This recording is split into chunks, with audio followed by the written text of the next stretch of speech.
Yung guest natin ngayon is si Mika is a Japanese citizen na Filipino din siya. Andun siya sa Japan ngayon and she's a transitioning landing page designer. So essentially she discovered CDPH months ago and currently, sabi niya, transitioning siya. For tonight, what we're gonna be hearing is her story because, again, my goal here sa live interview sa Road to CEO is to share with you the stories of the people who are part of the CDPH community. And then at the same time, para inspire kayo sa kwento nila.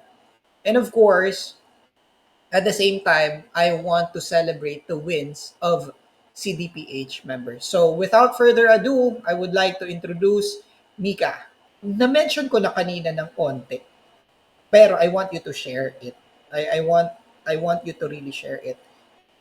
Ano yung background mo prior sa freelancing? Today. So, babalik ko, before I went here sa Japan, senior high school graduate ako, and hindi ako nakapagtapos ng college, guys. So, dapat, 1 year after I graduate, dapat pupunta na ako ng Japan.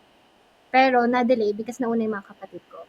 So, Mm. during that time, ang ginagawa ko lang, meron akong kumakanta lang, nagte-theater. Meron kaming group.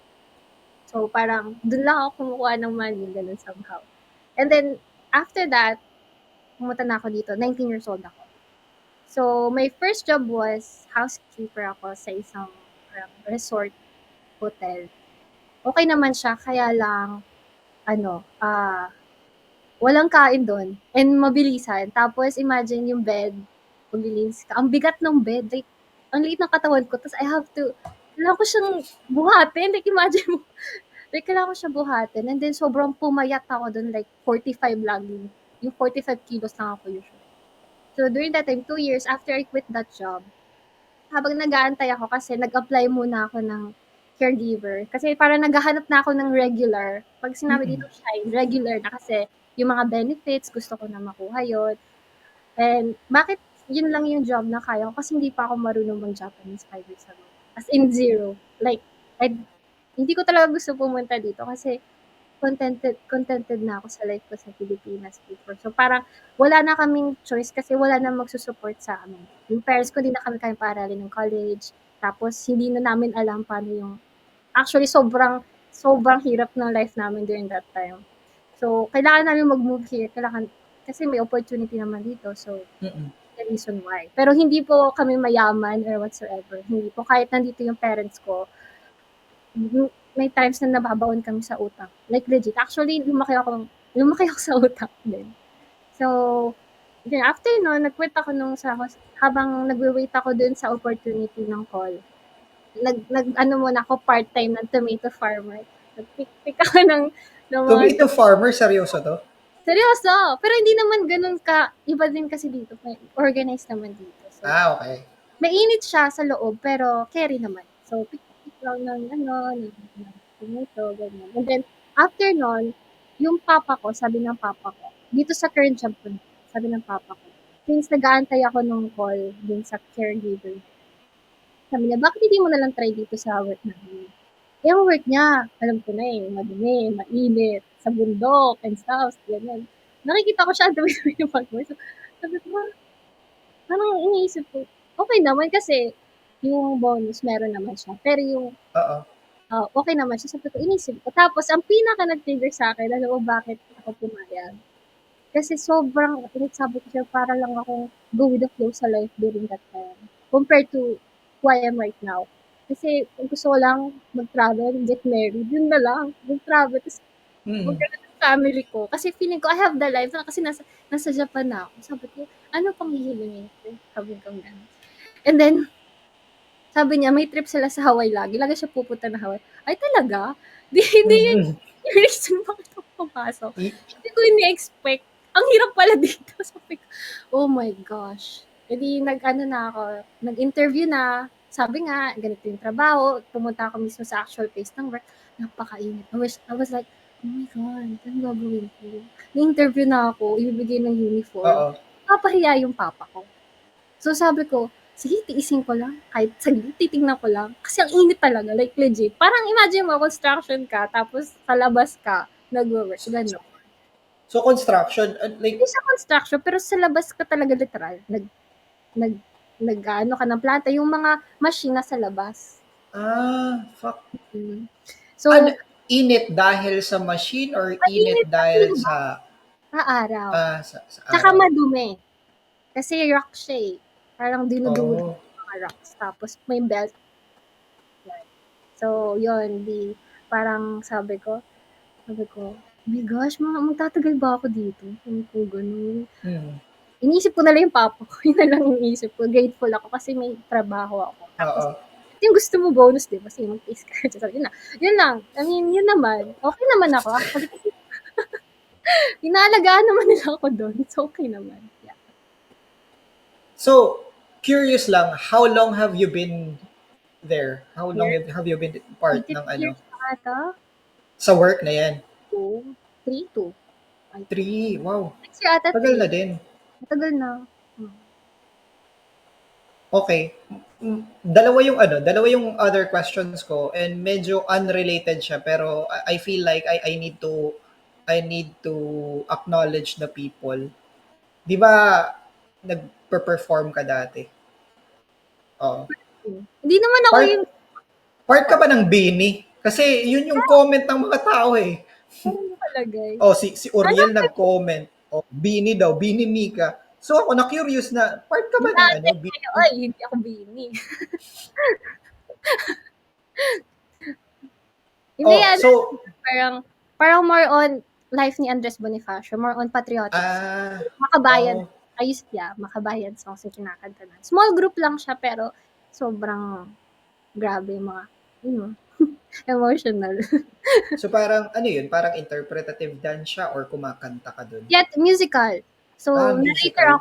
narrator ako, tapos kumakanta din. Pero hindi ako solo, kaya guys, hindi ako magaling, kaya okay mag-expect. Yeah. Okay, so guys, at least we know na nasa pag-present siya ng theater. Hindi daw siya part ng BINI. Baka maging part siya ng BINI, guys. So, Hindi ang next question ko dito, Mika, is nabibilad ka sa araw. Pero ano yung skincare routine mo? Like, siguro ba't ganon? mga 8. Hindi, totoo nga. 8. 8 yung na nga nilalagay ko. Tapos every 2 hours, nagsasunblock ako. Tapos may hat ako. So, ganun na ako card. Yeah. So, importante pala talaga yung sunblock. Okay, sige. Back to the real question. Now, ang question ko dito is, anong year ka na-introduce sa freelancing and bakit ka napunta sa freelancing? 1 year ago sumali ako sa tribe. Oh.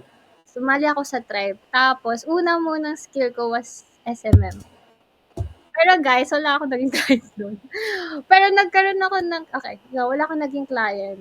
And then, one day, parang may nakita ako naghahanap ng designer para i-design daw yung portfolio niya. And then, pinakita ko yung gawa ko. Tapos, actually connected siya paano ako naging landing page design. So, yun, pinagawa niya ako. And then, I was like, ang saya. Mahilig pala ako mag-design. Actually, nung nag-freelance lang ako, dun ko lang na-discover na, uy, sobrang, kasi imagine mo, iniisip ko yung design, I can, parang, ilang hours, talagang Yep. walang pagod, like nakatitig lang, wala akong pakialam sa time. Basta magawa ko siya ng maganda. Dun ko lang siya din na-discover nung nag-start ako mag-freelance. Kasi, like, before, wala talaga akong, like, sobrang go with the flow lang talaga ako. Pati yung pagko-compute yung laptop, di na ako masyadong updated sa mga nangyayari kasi dito more on phones lang eh. Line, yun lang. Wala naman ako masyadong life talaga.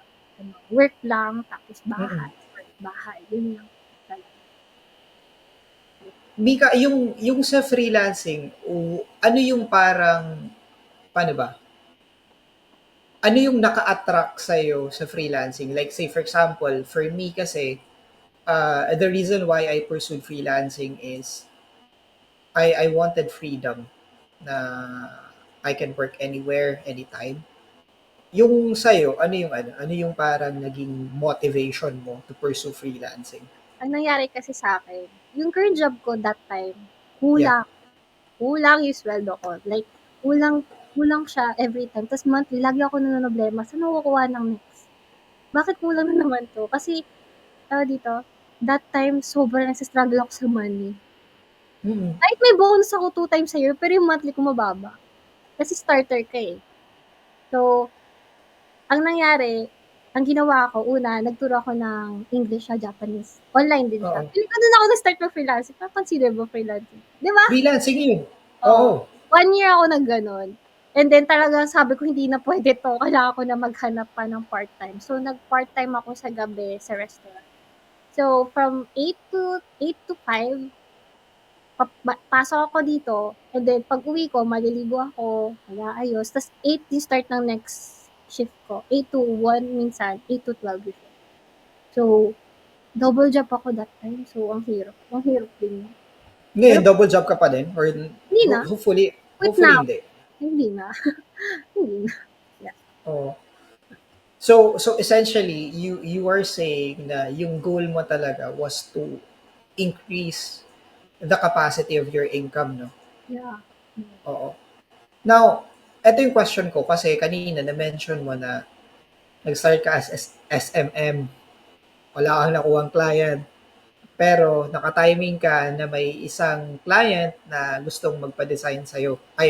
Gustong magpa-design ng portfolio. Tapos nag-design ka, and then you discovered it yourself na you wanted to pursue something na aligns sa design. So, ang question ko dito, sa dinami-dami ng discipline na design, pwede ka mag-graphic design, pwede ka namang maging animator or something, bakit landing page design? Bakit landing page design? Kasi, that time kasi may friend ako, sabi niya, actually, related siya sa funnel eh. Okay. Theater talaga. Actually, hindi kami familiar sa sa landing page, sa funnel. Website Oo. lang, ayun lang. And then Oo. actually, una namin nakilala si Paul Guetta, si Coach Paul. So, una muna ako nag-enroll sa kanya. Oo. Nung time na yon, makipag-debate pa ako, sabi ko, kaya ko pagsabayin yan, yabang, wala akong Wow. nakuha sa SMM. Kasi seryoso na ako that time eh. Seryoso na ako. That time, sabi ko, gusto ko nang gawin. Tapos, yun, sabi ko, nagsastruggle pa ako nung kukunin kong anong gagawin ko. Yun nga, dapat isa lang. Mag-focus ka lang sa isa. So, nag-decide ako, maging landing page designer. Una muna kay Coach Paul, diba? Tapos, Mm-mm.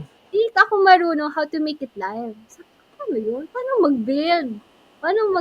So, hindi ko alam. Hindi ko alam saan ako maghahanap. And then, tama-tama, nakita ko yung landing 5-day challenge.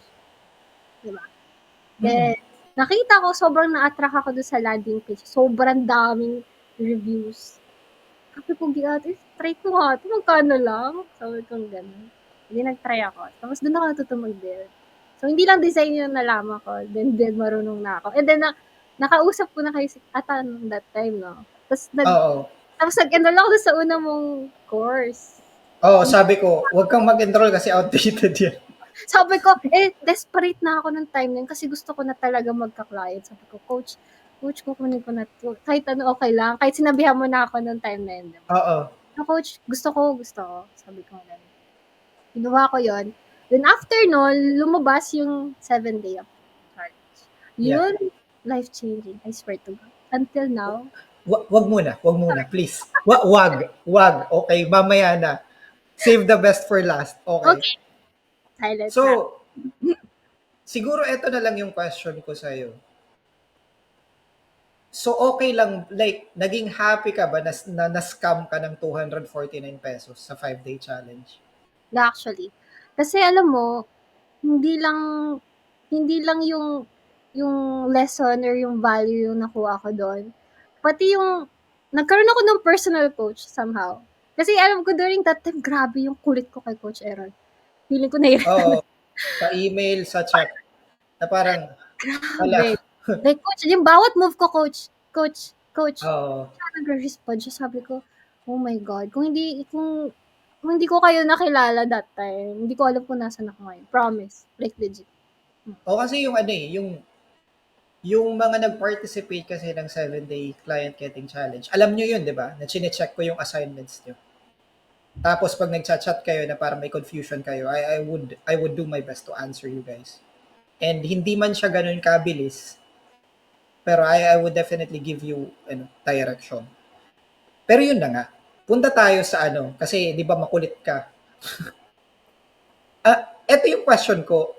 Dun sa journey mo, sa freelancing mo, ano ba yung parang one of the biggest challenge that you have encountered so far? Biggest or pwede ko isa-isahin? Sige, okay, okay lang. Okay, muna, ba't ako nag-enroll? Yung build nga, hindi ako marunong mag-build. Pangalawa, client getting. Okay. Wala, as in zero. Pangalawa, client retention. Lahat ng natutunan ko kay Coach Errol, lahat yun, nag-work sa lahat ng problem ko. Actually, na-solve niya lahat ng problem ko. Yun yung totoo. Dito emerit guys ha, hindi dito like dahil lodi ko siya or what. Pero Guys, totoo. binayaran ko siya. Yun, joke lang. Charot, hindi. Totoo. Like legit. Totoo yun. Yeah. So ano yun lang yung challenge mo? Kala ko Yun mahaba yung sagot mo. na, ay, di ba yun nga? Hindi ko alam kung gusto mong matapos kaagad yung interview mo, pero ang tipid mong Hindi. ang Ano tipid mong yun nga, di ba? Ay, ano ba? I-elaborate ko ba? elaborate mo. Yung una, hindi nga ako marunong mag-build. So, marunong lang ako mag-design. So, sabi ko, paano ba to? How would I make it live? Sabi ko ganun. So, I was looking, wala akong makita, actually. So, tama-tama, nakita ko si CDPH. Ganyan. So, sabi niya, nakita ko yung landing page, lahat doon. So, I was like, uy, try ko na to, why not? So, doon ako natuto. Sa una, System.io ang una kong natutunan na platform. Yan. Tapos, client getting. So, hindi ko in-imagine na lahat nung sa 7-day of work, sabi ko na ba yun? Problem lang, no? Problem lang. Problem. Pero okay lang. Like, okay lang kasi yung next question ko naman is, sa lahat ng challenge na na-encounter mo, paano mo siya na-overcome? Like, what steps did you do? What was the thing that you, yun nga, what was the thing that you implemented para ma-solve yun? Ganun. Basta sa client getting, wala pa akong system. Okay. Wala pa talaga ako, like, what are yung right words to use? Paano i-approach client? As a beginner, should I lie ba na may experience ako? Or should I be honest? Ganon. Mm-mm. Kasi, di ba tayo, parang, kailangan may experience tayo yung appeal natin para mapansin. Pero hindi. Guys, hindi siya ganon. Meron ako experience na, sabihin ko ba? Sorry, ang tuloy-tuloy ko. May experience ako na napansin niya yung Upwork ko, yung message ko, and sabi niya, out of all na nag-send ng proposal, ikaw yung napansin ko kasi you're honest. Na beginner, can you Oo. build? Sinabi ko yung pinapatid. Yun. Ito na ba yung first client or hindi pa? Yun yung yung inaway tayo. Ay, Inaway ako. oo. Tapos at the end, nag-offer pa siya. Pwede ba ito offer? Sabi ko, ayoko na. Sakit ko sa ulo. Wag na lang. Oo. No thanks. Ayun. Pero overall, like ang question ko ngayon, Mika, is kasi for sure sa freelancing journey, aabot yung time na wherein may efforts tayo na gagawin, tapos for some weird reason hindi siya nagbubunga. 'Di ba, may phase talaga na ganun. Pag ganun, like, I'm not sure kung na-encounter mo na, pero you have probably experienced it. Pero ano yung usual na ginagawa mo to somehow encourage yourself to get back up? Kasi yung iba, they would try to do it, tapos konting failure lang, wala na. Actually, na-encounter ko siya. Yung client ko na una kong na-close, naging sakit siya ng ulo ko. Naging sakit siya ng ulo ko. And then, ang daming trabaho na dapat kong gawin na hindi lang landing page. Na-experience ko yun, guys. And then, dumating yung point na nagre-reach out pa rin ako. Pero wala. Oh. Wala pa rin. Sabi ko, umiyak na ako. Stress pa ako nun, emotionally. Sabi ko, my God, ano ba to? Para sa akin ba to? Sabi ko gano'n. Sa akin ba to? Sabi ko gano'n. Iyak talaga ako. Pati sa work, gano'n ako. Umiyak ako. Oh my God. Ano bang gagawin ko?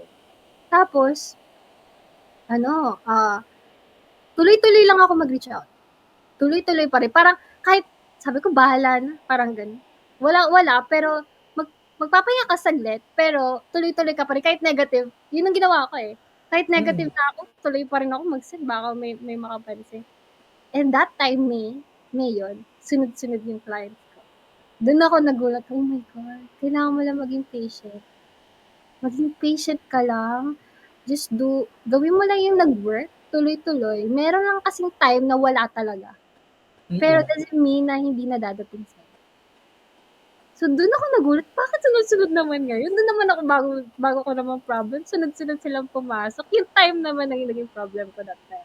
Pero guys, just be patient dun sa time na yun. Gawin mo lang yung ginagawa mo. Just continue what you're doing. Kasi nagawa mo na yun ng una, magagawa mo pa yan ulit. You just have to wait. Yun lang. Oo. Yun yung totoo na share ko lang, no?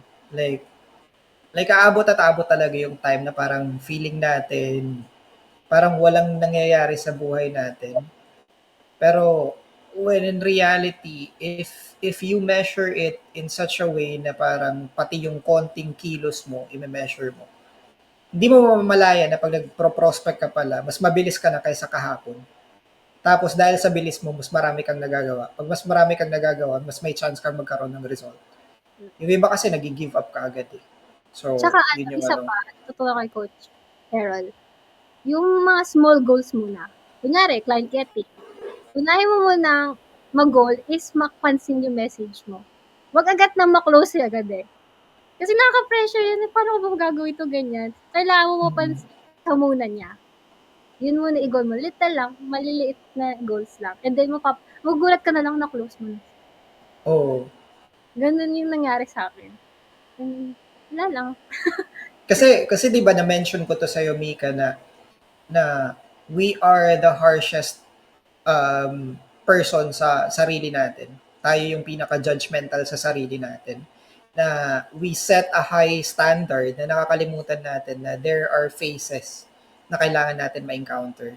And so for example, if nagka-client getting ka, um, unahin mo muna na magkakuha ka ng view and then i-celebrate mo yun. And then the next, may mag-reply sa'yo, i-celebrate mo yun.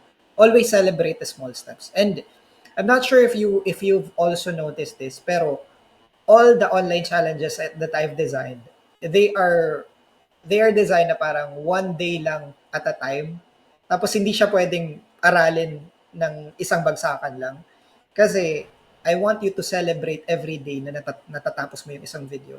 Kasi when you feel good, parang the world will conspire to really help you out in making you more successful. Now, eto yung another question ko, Mika, na medyo wala sa script natin. Oh God! Yeah, oo.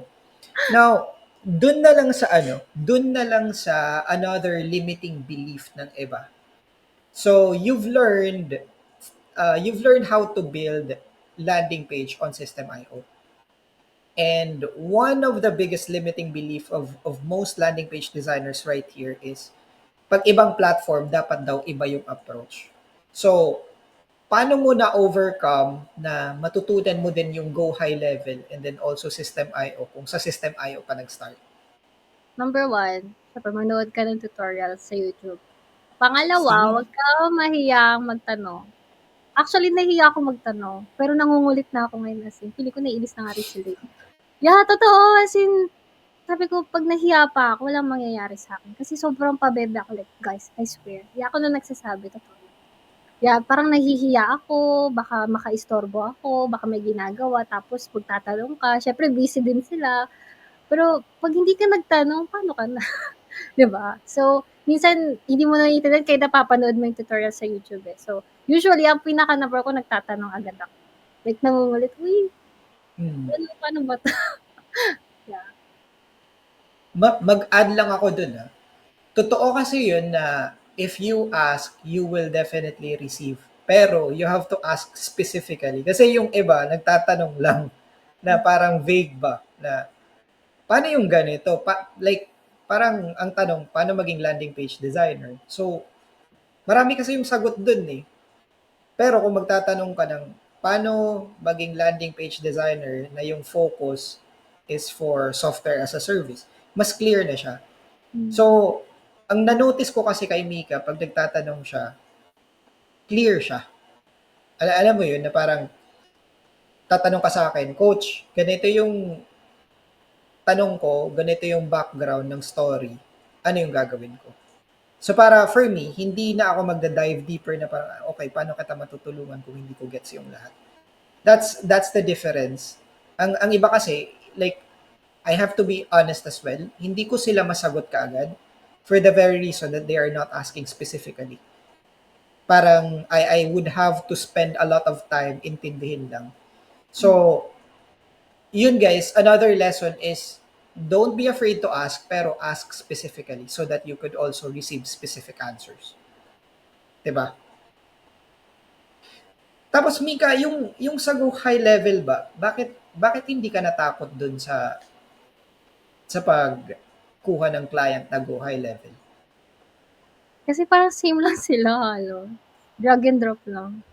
Yun lang. Oh, Yun lang talaga as in. Although may difference onte. Pero carry best sa promise. Kasi kapag nandun na yung problem, gagawin mo na lahat para masolve eh. I think yun yung key din. yeah. Pag andyan na, wala kang magagawa, dyan yung client mo, anong gagawin mo. Diba? Yeah. So, yun. Siguro, syempre may perang involved. Pag may perang involved, takot ako. Sobrang takot. What do you mean? Can you Pag expand? pinawaran ako, kunyari, dapat, mabigay ko kung ano hinihingi. Paano pag di ako marunong, tapos na late na delay, ayoko nang ganun. Dahil lang di ako Oo. marunong. So, talagang, nagtatanong na ako right away, right on the spot pag sinabi na, okay, tatanungin ko na agad. Yun lang. So parang gusto kong mag-dive deeper pa, no. Di lang ako sure kung paano ko siya i-ask. Anyway, sige. I-continue ko lang muna yung ibang question ko tapos i-try kong balikan.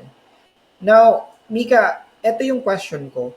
Hindi lang naman ako yung nagtuturo ng landing page. You know it. There are a lot of people teaching landing page design. Ang question ko lang dito is, sa dinabi namin na nagtuturo ng landing page design, why did you choose CDPH? Kasi may choice ka naman eh. Siguro yung landing page mo, coach. Siguro yun. Sobrang na-attract ako dun. Tapos, napanood ko yung iba mong, napanood ko iba mong video sa YouTube that time. Sobrang, wow, ang grabe, binibigay mo na yung value agad. Di ba may iba, gatekeeper. Di ba? Mm. So, parang siya, sige, go, consume lang kayo. Nasa sa inyo na yun kung a-apply nyo. So, yung nakita ko, yun yung difference. Actually. Tsaka yung passion mo to help people, siguro yun eh.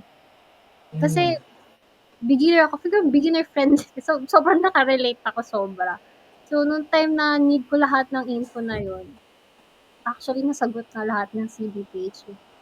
Doon na-build yung system ko. Lahat, promise. Mag-enroll na kayo. Wala. Hoy, wag ganun. Wag ganun. Kunyari nahihiya, wag ganun. Pero, hindi, joke lang. Siguro, Mika, another question of mine is, like, I know marami yung nakuha mong value sa CDPH, pero, like, unahin na lang natin dun sa client getting challenge on Upwork. Like, if you can give one, like, okay lang sa akin ha, walang gatekeeping to. If you can give one lesson there to the audience na nakatulong sa'yo to get clients, what would that be? And ano yung nakuha mong result? Yung template nung how to approach clients. Yung pag-message mo sa kanila. Until now, kasi ginagamit ko siya. Although may portfolio na ako, tinitweak ko lang siya. Pero yun pa rin. Oo. Yun yung pinaka para sa akin, yun yung pinaka secret. Kaya guys, makikita nyo lang siya inside. Hindi, yung, Yeah, legit! Until now, yung, ginagamit ko pa rin siya. yung iba, yung valuable sa kanila is yung meta tagging. Yung sa'yo, yung proposal. Yun. Wala lang. Wala lang. Yun. Oo. Tsaka yung framework. Oo. Oo. Anong Kahit framework? yung framework, yung 4P strategy tutor. Hindi na Oo. diba? Doon ako naka-close ng client na hindi na kami nag-DC. Nakita niya lang yan. Nagbayad na siya agad. Yun yung sinabi ko sa'yo. Pa-expand nga please. Like, nakalimutan ko. Kunyari, nakalimutan ko. Pa-expand nga. What do you mean? Kasi parang pinatingin niya sa akin, pwede mo ba i-audit tong landing page ko? Mm-mm. Sabi niya. Tapos, sabi ko, pwede mo i-check tong 4P strategy framework ko. Sabi ko, ganun. Tapos, di parang nagtatanong na siya, ganyan-ganyan, na-explain ako, ganito yung pwede mo i-improve sa landing page mo. Tapos, that time, bigla na lang niya, okay, I'll pay you. Ano yung PayPal mo? Sabi ko, oh my God! Sabi ko, legit pa to? Yeah, di kami nag-DC nun. Di kami nag-DC. Like, chat lang. Na-close ko siya. Paano mo in-audit? Like, yung framework yung pinakita mo or parang... Sinunod yung framework, tapos parang nag-advise ako anong pwede niya improve. Oh. Like, chat lang talaga. Like, nagtatanong na siya. Ganun. So, ako, reply. Tapos, pinakita ko sa kanya yung 4P strategy framework. Yeah. Tapos, boom. Pero alam mo ba, yun din yung ginagamit ko sa ano eh. Yun din yung ginagamit ko yung, 'di ba kumuha ka din nung Ultimate Landing Page framework. Yeah. Tapos if papansinin mo yung framework ngayon, meron siyang definition kada section, 'di ba? Mas improved na siya. Mas improve siya, tapos may specific question siya. Yeah.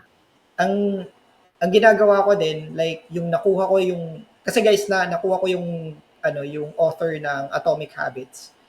And how I was able to get that client on Upwork as well is binigay ko lang yung framework tapos yung questionnaire na parang kung maggagawa ka ng landing page, dapat ganito yung questions na i-answer mo kada section. Tapos, kinuha niya.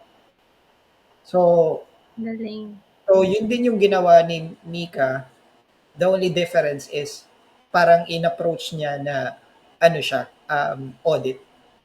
Pero in reality, it was Mika establishing her authority immediately. Na pinakita niya yung experience niya without her saying na ganito ako kagaling. So, ganun yung approach. Now, another question, Mika. So talagang i-highlight. Gusto ko magbigay ka talaga ng specific lesson from the 7-day client getting. Sige. Bakit Paano wala ba? Ano? Nakakabigla yung mga tanong. Kinakabahan ako. Yun yung gagawin natin. Kasi ang bilis mong sumagot. So, kailangan natin ng pampahaba ng usapan. Siguro, ngayon, Mika, di ba sa Upwork Challenge, may ginawa tayong profile optimization. Di ba? How many inbound leads are you getting na nag-inquire sa service mo? This week? Yes. Last week? This week? Hindi ko alam. 5. Ha? 5 nakuha ko. 5 yung nakuha mong inquiries?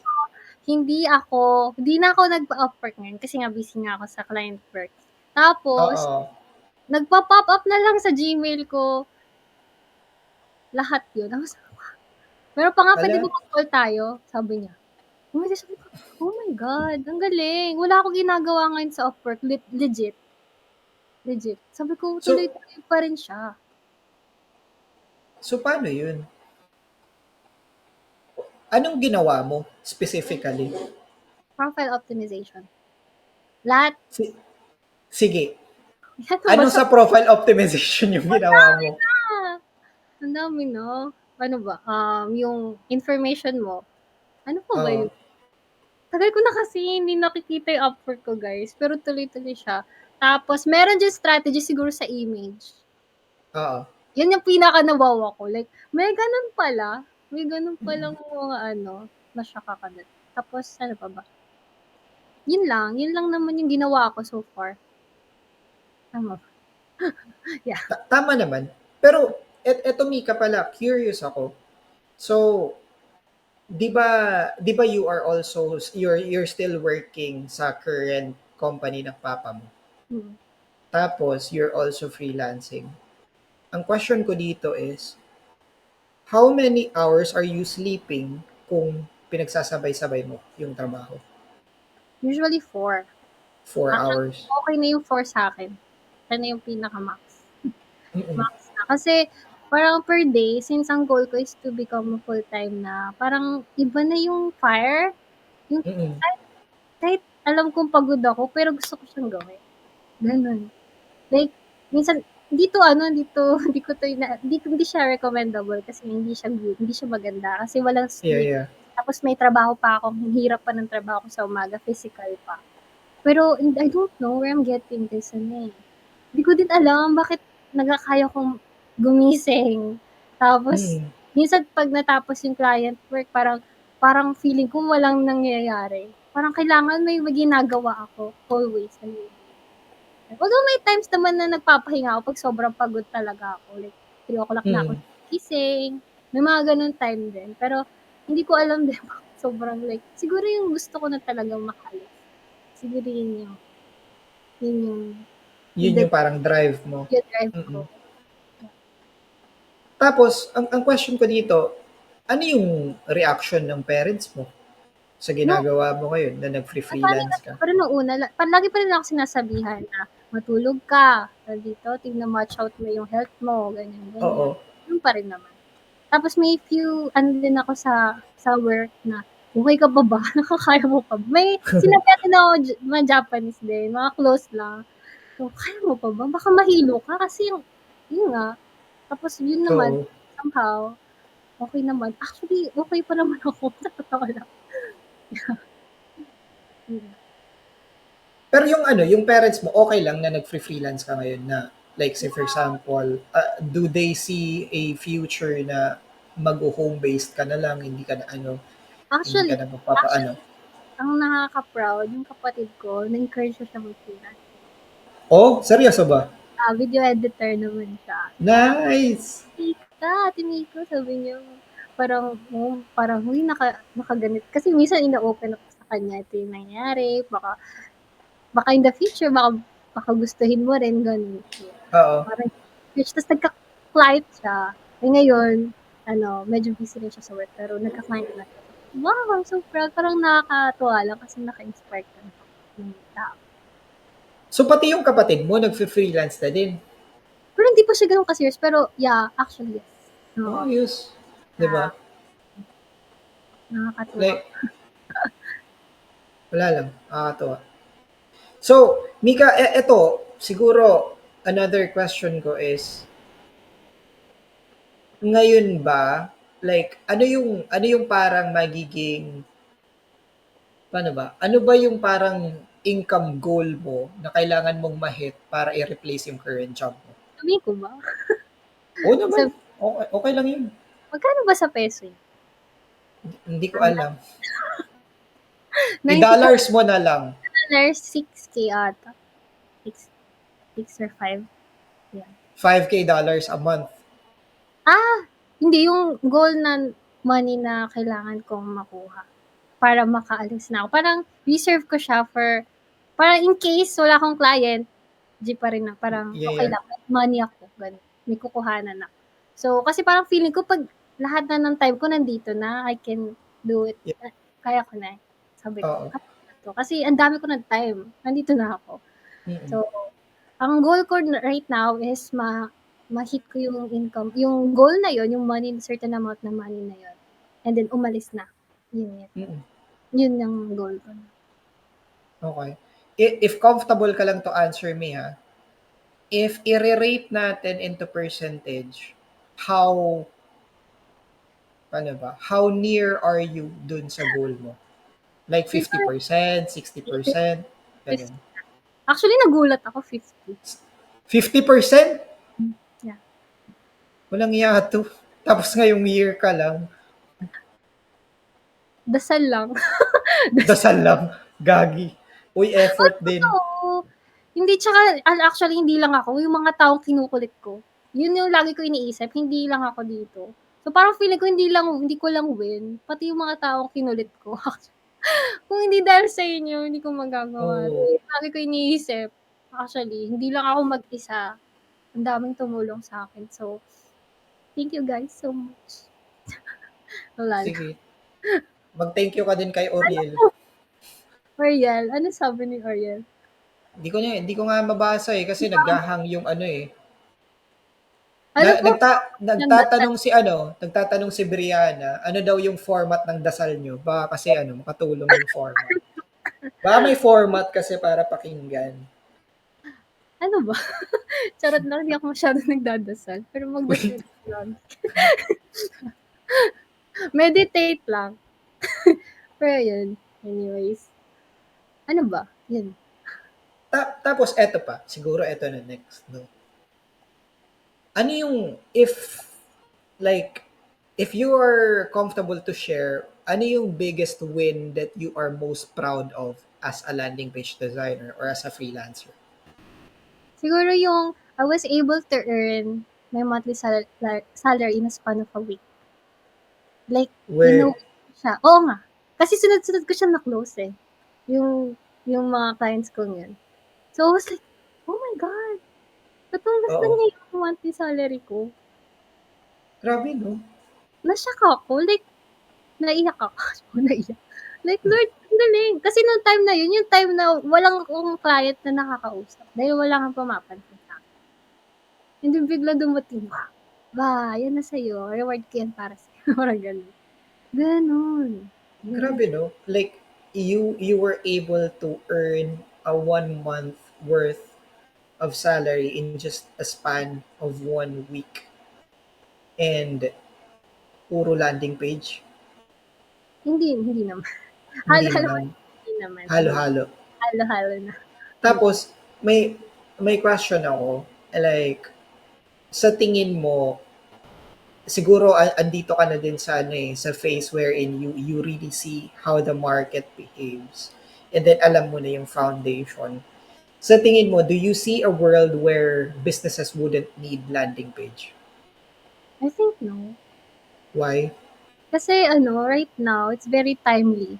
Ako nakikita ko, parang pausbong pa lang siya. Mm. Nagsa-start pa lang siya.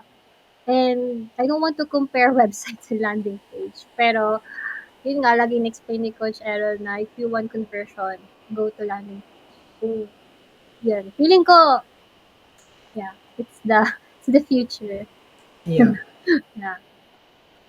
Okay, sige. Ano pa? Ano pa yung another question ko? Grabe, wala sa ano yun. Oy, wala to sa script.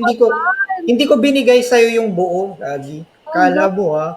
Syempre ano yun, parang kunwari pretend lang na bibigyan kita ng guide pero wala talagang guide. Meron ka talaga. Oo, ganun lang talaga yun.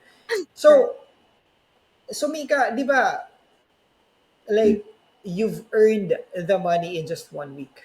Hmm. Ito na yung question ko sa Like, do you see yourself na kumbaga I'm not sure how I would say this in such a way na parang kasi baka off sa iba. Now, I don't mean to insult anyone. I'm just really wanting to see the mindset of Mika. May iba kasi na yung limiting belief nila is difficult yung 6 figures a month. Meaning, mahirap maka 100,000 in a month.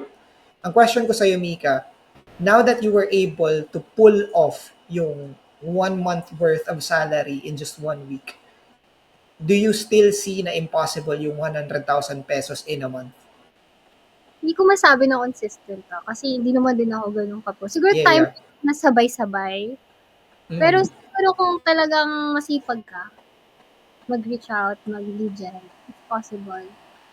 Possible. Nakikita ko. Pero hindi ko alam. Actually, yun lang yun. One time lang yun. So, ngayon, yun. So, possible siya, I think. As long as determined ka naman. Pero isipin mo din, Mika, no, na you are just freelancing at around 8 p.m. to 12 midnight. No, I'm sleeping during that time. Ay, sleeping ka dyan. So, ay, okay, tama. Tama, yun nga yung, yun nga yung na-mention mo, no? So, ilang oras ka nagwo-work, nagla-client work? Ngayon, like ngayon, 12, start. Minsan pagpagod, depende rin kasi sa katawan ko. Pagpagod Hmm. talaga ako, minsan 2 na 1. Yun na. Hanggang? Tuloy-tuloy na, papasok na ako sa work after that. So, ano yun? Like 1 to 5? 1 to 6 a.m.? Yung work? Siguro mga Oo. 4 hours. 4 hours. The rest, pahinga onte. Oh, para sa akin not bad yun, considering that you are still starting. Yung iba nga, mas madugo na they would have to work like, you know, a full 8 hour or 12 hour just to be able to really replace their current job. Pero eto, siguro eto na lang, Mika, no? One more question. And then, ay hindi, two more question. Alam ko ba yun? Baka wala sa Hindi, wala to sa script. Pero, like, siguro, I mean, hindi naman na gusto ko itang maging ungrateful, pero for sure, there's a deeper reason why you wanted to get out of your current job. And aside sa money alone, there's definitely another reason right there. So, ano yung deeper reason mo why you want to focus on freelancing in the near future as compared to staying at your current job? Aside sa money. Siguro kasi gusto ko mag-travel. Just gusto ko mag-stay sa Pinas somehow. Kahit saglit. Yun, spend na time with my family. Kasi yung lolo ko, mas sikat yung lolo ko. Kasi yung namatay yung lola ko, hindi na namin siya nakasama. Yun yung nagpalaki sa akin. So, I was like, why not spend it? Spend it with my family. Gusto ko na yun. Tapos mag-travel. Kasi hindi sa hindi ka grateful, pero kung may Mm-mm. opportunity naman na mag-earn ng money or make money na sa ganitong way, why not, di ba? Di ba? Mm-mm. Kasi feeling ko, Totoo. lahat ng pinagdaanan ko, OA yun, lahat ng jobs ko, feeling ko may reason bakit si Lord binigay niya sa akin lahat yun. Yeah. Until now. Kasi I still question, hindi naman yun yung plano ko. Hindi ko naman plano hindi makapagtapos ng college. Bakit ganun yung nangyari? Sabi ko nila. Pero tinitignan ko ngayon, babalikan ko lahat kasi gusto niya ibigay na reward ito. Ito feeling ko ito yung magiging reward ko after all those jobs that I had and I have right now. So yun yung tinitignan ko na, wow, Lord, parang His things for me somehow na. Siguro mas maintindihan mo anong feeling talaga ng naghihirap sa buhay. Yeah. Para pag dumating na yung reward na para sa iyo, you're ready. And Yeah. pinaghirapan. And you're worth it. Yeah. I think that's it. Yun yung parang, paano ba? Um, Steve Jobs, yung isang speech ni Steve Jobs, sabi niya, kasi yun yung na-mention mo na parang may purpose si God na ginawa sa'yo na bakit ganun yung jobs na binigay sa'yo. Ang sabi ni Steve Jobs, in life daw, you can never connect the dots forward. You can only connect them looking backwards. And totoo talaga yun na kung hindi mo siguro na-encounter yung mga difficulties na yun, you're not gonna be someone who's tough right now and then super positive in life. At baka So di which na is which is very very inspiring, 'di ba? talaga. Yeah. Ano sabi mo? Naglag ka. Sabi ko, yeah, tama. Yeah, siguro hindi rin ako naging freelancer kung hindi ako naghihirap. Kasi talagang ano na ako, kailangan ko na ng another source of income. Yun na siguro yung trigger. So, Pero may reason, grabe, no? things happens for a reason. Na-push ka dun dahil Oo, dahil dun. ate, ang hirap na magugas ng pinggan at magluto. Nahirapan. Ayun. Ayun, so one last question na, Mika. Now, but before I ask the last question, I want to ask the audience, guys, did you get any value from this interview? Kindly comment valuable sa comment para i-ask ko na yung final question kay Mika. So, kasi wala na, masakit na yung lalamunan ko. Gusto ko nang uminom ng tubig. O hindi nagko-comment, o mag-comment naman kayo. Ayun, Sweet. valuable, sabi ng misis ko. Hello, Sweet. be. Ay, kamukha ni Mika Reyes ang kanyang baby. Oy, Ano po si be, Mika Reyes? be, sabi ni Mika, magkamukha daw kayo ni Mika Reyes. Hindi ko pa na-search, pero iso-search ko Yung mamaya kung volleyball magkamukha player. talaga kayo. Oh, legit. Volleyball player, Bakit okay. yung SU, taga Lasal? Hala, si Sige. Kuya Gerson! Hi, Kuya! Si Grabe, Gerson dito. kinukulit ko din kasi yan sa WordPress. Oo, Grabe, okay no? lang. Oh, nakakatuwa yan si Gerson, astig yan siya. Astig Ayun, talaga. valuable daw, valuable. So Thank Mika, you. one last question, Mika. Now, if you can give advice to the audience, yung mga aspiring landing page designers na nasa audience ngayon, what would that one advice be? Ay, isa lang. Ay, Ah, ikaw, sige, damihan mo. Go lang. Go lang. sa freelancer, siguro for me, dalawang bagay para sa akin. Hindi lang siya sa freelancing. Actually, it's more on na experience ko. Kasi feeling ko yung experience more 'pag emotional ka tao, malaking dagdag din yun to like push you na Mhm. gawin yung mga bagay. So, una siguro would be, yun nga, things happen for a reason. Kung may pinagdadaanan ka ngayon, kung wala ka pa ring client hanggang ngayon, pinagdaanan ko din yan, guys. Alam ko yung feeling na yan. So, kung wala man yun, maniwala ka lang. And kung nandito ka na CDPH, andyan yung sagot. Yun yun. So, pangalawa is, um, ano ba yung last? Be in the moment and be grateful of what you have. Kasi, na-realize ko lang yan recently actually. Kasi, oo, gusto ko na mag-free full-time. Gusto ko na mag-full-time. Tahing-tahi na ako mag-full-time. Pero to the point na I'm blinded na pala sa mga nangyayari ngayon sa current situation ko, sa mga nakapaligid sa akin. Bakit paano nangyari yun? Kasi meron sa work, that time, di sabay-sabay na yung client. So, wala akong tulog 2 days straight. Sabi ko, anong gagawin ko? Parang naiiyak, emotional na ako. Gusto ko na umalis. Naiiyak ako noon. Naiiyak Mhm. talaga ako dun sa work, umiyak ako. Sabi ko, gusto ko na umalis. Umuwi ako. Sabi ko, wala na akong paid leave. Pag wala ka ng paid leave, bababa yung sweldo mo. That time, di sabi ko, bahala na. Bumaba yung sweldo ko. Sabi ko, bahala na. Ganun. Tapos, alam mo, pagbalik ko, kinabukasan, tinignan ko yung time card ko. Tapos sabi ko, leader, bakit po hanggang uwian pa dito? Sabi niya, kasi baka mabawasan yung sweldo ko. Tapos nakalimutan ko yung mga taong andyan, at the moment sa work, inaalagaan naman Mhm. nila ako, okay naman yung treatment nila sa akin, bakit nagrereklamo ako? Sabi ko, bakit ako nagrereklamo? Ito yung pinaka-main source of income ko ngayon. Sabi ko, dapat maging grateful ako kasi meron ka ng answer sa pinaka-ultimate dream mo, pero maging grateful ka pa rin kung anong meron ka.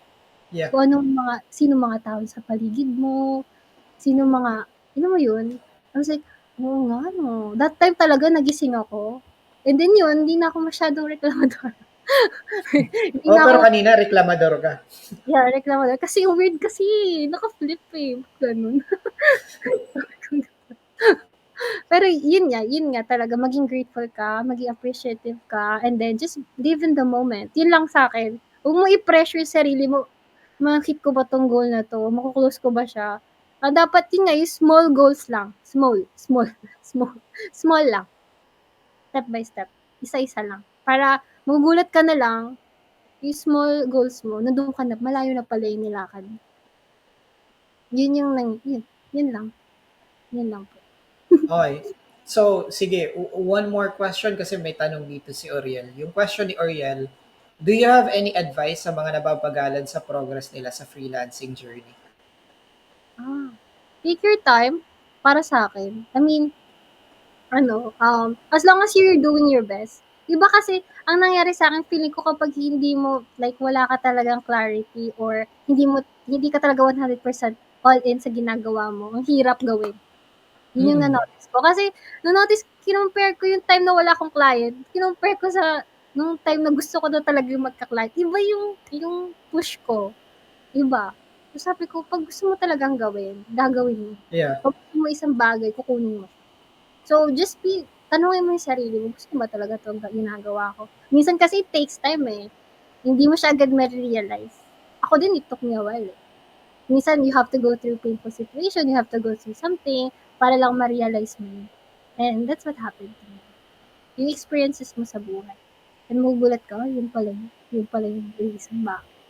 Ayun guys, I hope that you have found value dito sa interview with Mika. I hope that you have found or have been inspired by Mika sa journey niya, sa mga stories niya, sa kakulitan niya, sa kareklamador niya. If you found value, kindly comment yung one takeaway nyo kay Mika para alam niya kung ano yung mga lessons na natutunan niyo sa kanya. Now, unahin ko na lang yung takeaway ko from Mika is be grateful and then be in the moment. Kasi may times na sobra tayong nag-iisip sa mga mangyayari sa atin in the future na nakakalimutan na natin na there are things in life that we have to be thankful for that moment as well. So, yun yung biggest takeaway ko. Yeah.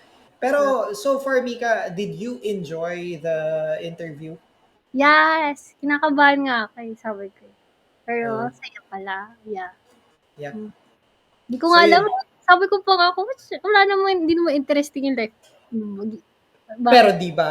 Pero, di ba? Yun yung point, eh. Sometimes, ikaw nag-advise ka sa amin na be grateful and be in the moment. Yun nga, So, di ba? parang, eto natutunan ko kay John Pagulayan. Kasi, when I was invited to speak for the Tribe X, and then sabi ko, Coach bro, hindi naman maganda yung kwento ko eh. So sabi niya, nasasabi mo lang yun na hindi maganda yung kwento mo. It's because always mo siyang always mo siyang alam eh, kasi kwento mo yan eh. Pero if you share it with everyone, you wouldn't know kung ano yung mangyayari or impact na magagawa ng story mo. And same din sa ginawa mo today.